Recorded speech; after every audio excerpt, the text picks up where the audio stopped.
Hi kiddos! I hope you guys are all doing great at home, staying nice and healthy. I'm trying to do the same as well. And I hope everyone had a great time yesterday playing the Colors Scavenger Hunt game. Today I'm going to be reading a few stories to you all. Stories that we all love in school. And I have my pet cat Sasha here today. Hopefully he can sit still as well. It's going to be a little tough for him. He's a little wiggly too. He's not even 1 year old yet. He's still a little kitten. My first book today is going to be called David Gets in Trouble. This is one of our favorite books in toddler class. This little boy David gets into a lot of mischief. Just like this one over here, Sasha. Let's see what happens. David Gets in Trouble by David Shannon. Oh, he's gone. David gets in trouble. When David gets in trouble, he always says, "No, it wasn't my fault." Look, David drew himself.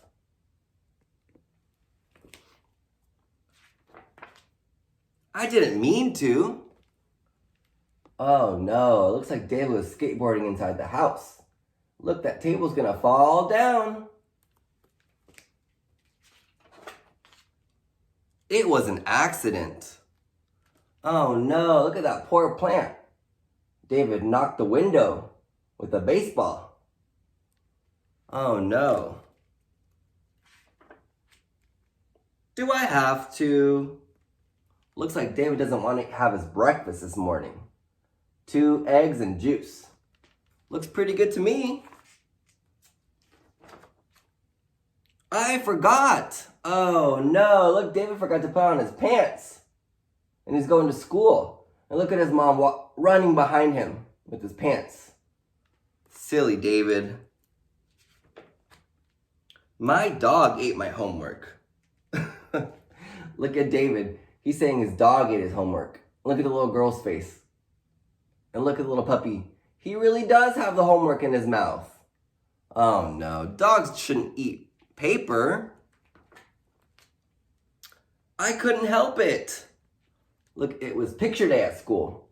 And all the other little boys and girls are smiling, nice and polite. And look at David's silly face. Oh my goodness. "I was hungry." David's eating dog treats, dog food. We don't eat dog food. Dog food's for dogs. "But she likes it." Oh no, look at that poor kitty. David's pulling her tail. Does that cat look like she likes it? I don't think so. We need to be gentle with our animals. Gentle, gentle. "It slipped." Look at all that juice on that white carpet. Looks like David was holding too many things in his hands. Maybe next time he should just hold one thing in his hands. One thing at a time. "Excuse me." Whoa, that's a big burp. Maybe next time you should try to be a little more quiet. To be polite. At the dinner table. "No, it wasn't me." Do you think that was David? Look. There's a big chunk of the birthday cake missing. And look, it's all over David's face. Yes, it was me. Looks like it's bedtime, but David's being too loud. Do you think he had a bad dream? Do you guys remember what a bad dream is called as well? Nightmare. Good job. "I'm sorry." David's saying, "I'm sorry."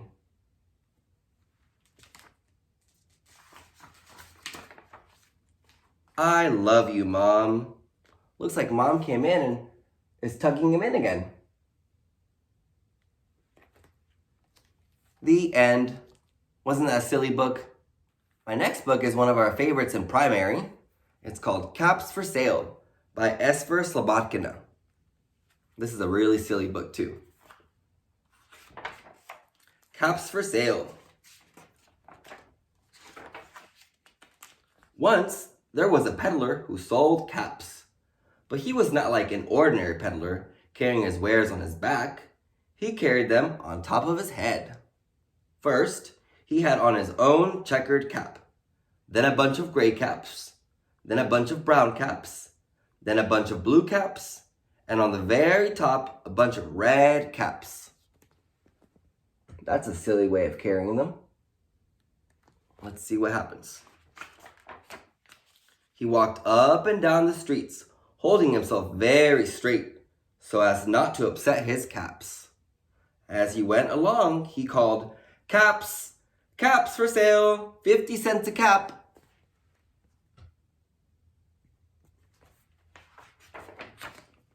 One morning, he couldn't sell any caps.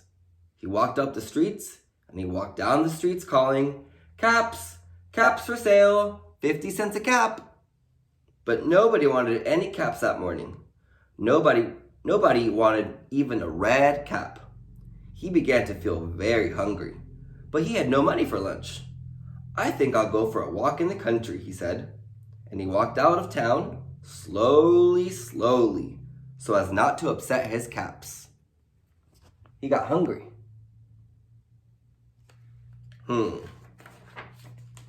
He walked for a long time until he came to a big, great tree. "That's a nice place for a rest," thought he.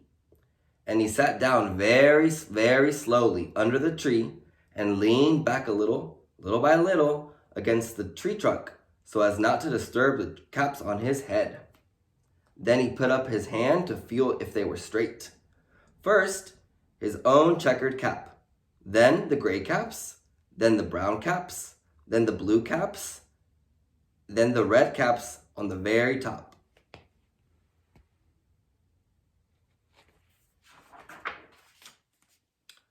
They were all there, so he went to sleep.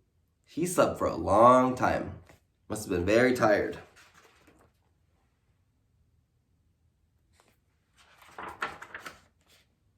When he woke up, he was refreshed and rested.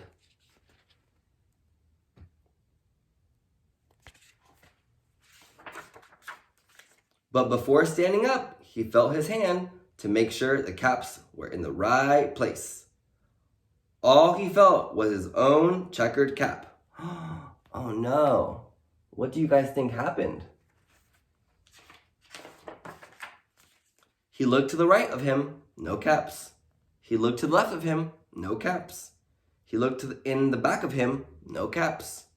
He looked behind the tree, no caps. Where could the caps be? Let's find out. Then he looked up in the tree, and what do you think he saw?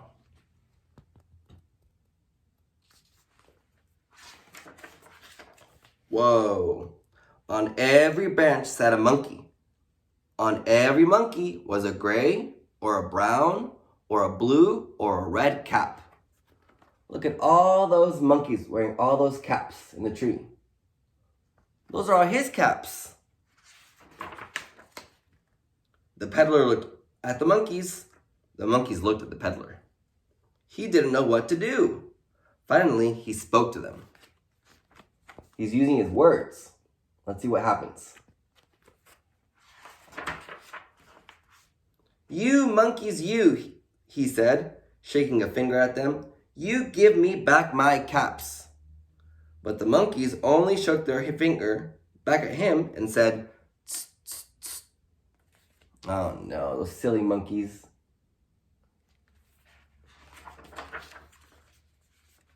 This made the peddler angry. So he shook both hands at them and said, "You monkeys, you give me back my caps." But the monkeys only shook their hands back at him and said, "Tss, tss, tss."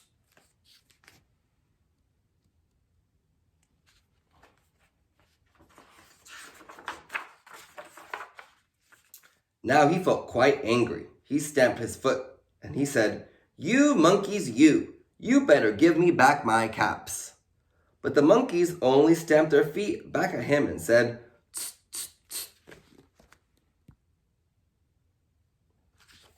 Those silly monkeys.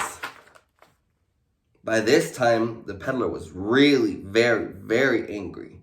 He stamped both his feet and shouted, "You monkeys, you must give me back my caps." But the monkeys only stamped both their feet back at him and said, "Tss, tss, tss."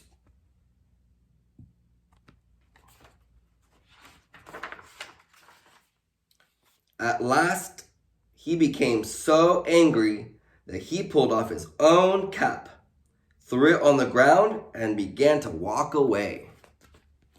What do you guys think is going to happen? But then, each monkey pulled off his cap.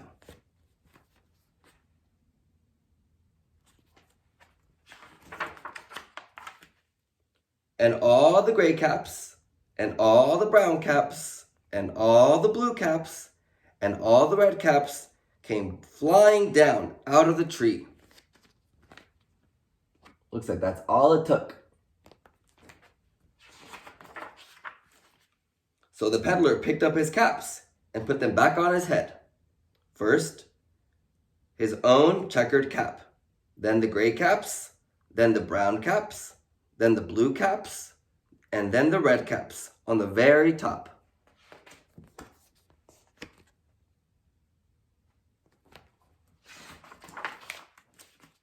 And slowly, slowly, he walked back to town calling, "Caps, caps for sale, 50 cents a cap." The end. Those silly monkeys. Look who I found again. I hope you all have a great day today, and I'll see you all tomorrow.